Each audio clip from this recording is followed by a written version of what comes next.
he has done more with me as far as time in the Word and personal prayer than even your dad did. According to the clear teachings of Scripture, your marriage to Joni Lamb does not align with the will of Christ, and that's not a statement made in judgment, but in truth. It's time to be honest, not just with others, but with yourself. This decision wasn't born out of deep spiritual discernment.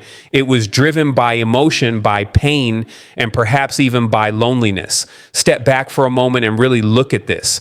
Are you following God's voice, or are you following your own wounded heart? Because when our emotions lead, we often walk right into deception.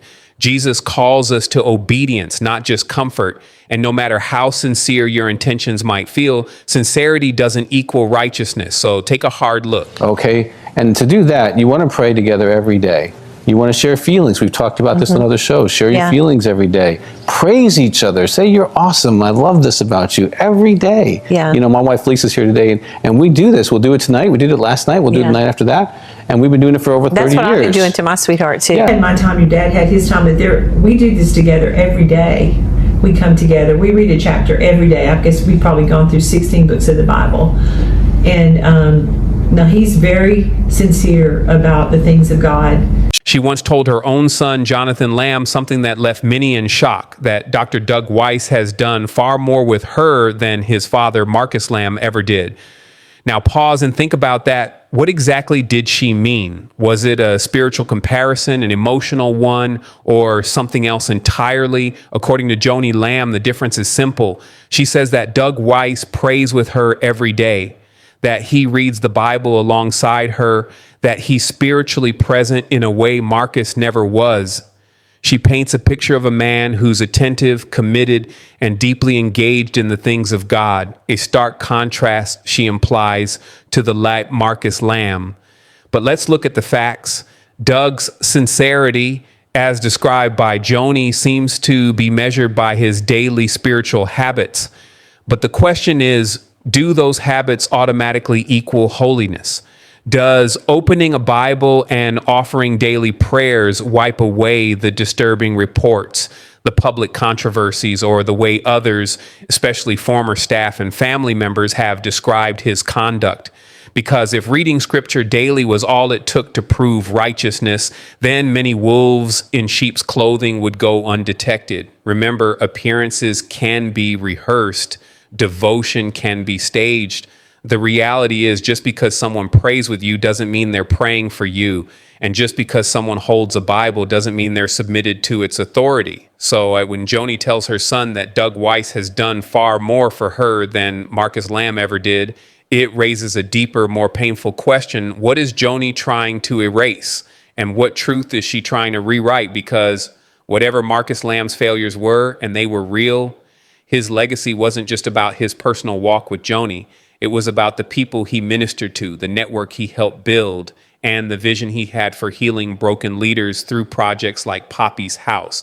So the real issue here isn't how often Doug opens a Bible. It's whether his presence is healing, ears are erasing. And for those of us watching this unfold, it forces us to ask, are we witnessing spiritual growth, just spiritual manipulation?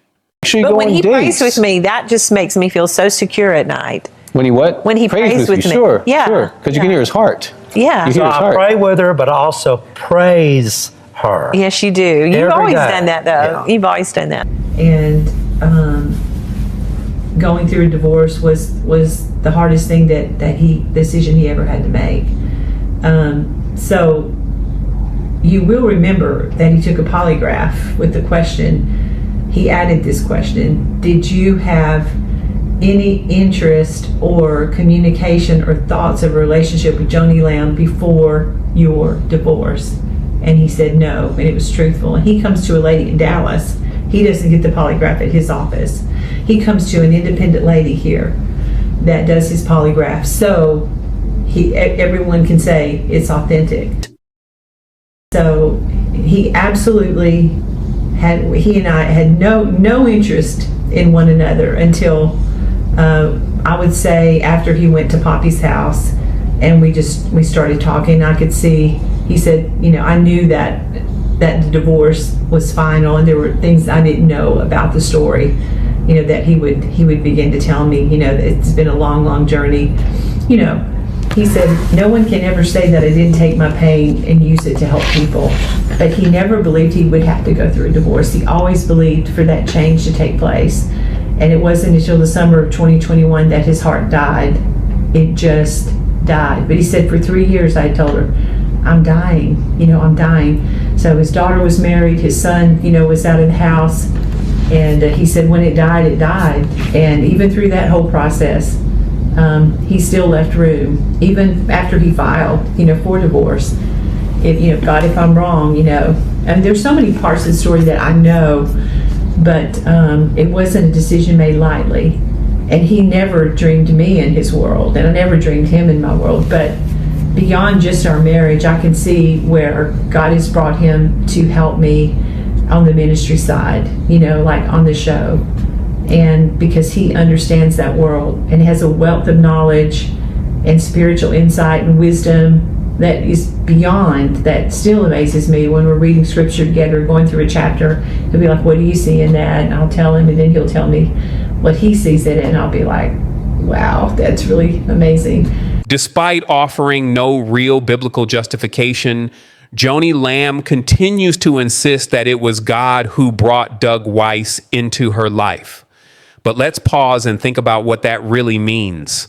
By that logic, Joni is suggesting that the Lord himself orchestrated the breakdown of Doug's marriage to Lisa Weiss, an idea that not only lacks conviction, but dangerously misrepresents God's nature and his view of covenant. It's a manipulative narrative, one that conveniently positions Joni as the heroine of a divine love story, while ignoring the trail of emotional and spiritual wreckage left behind.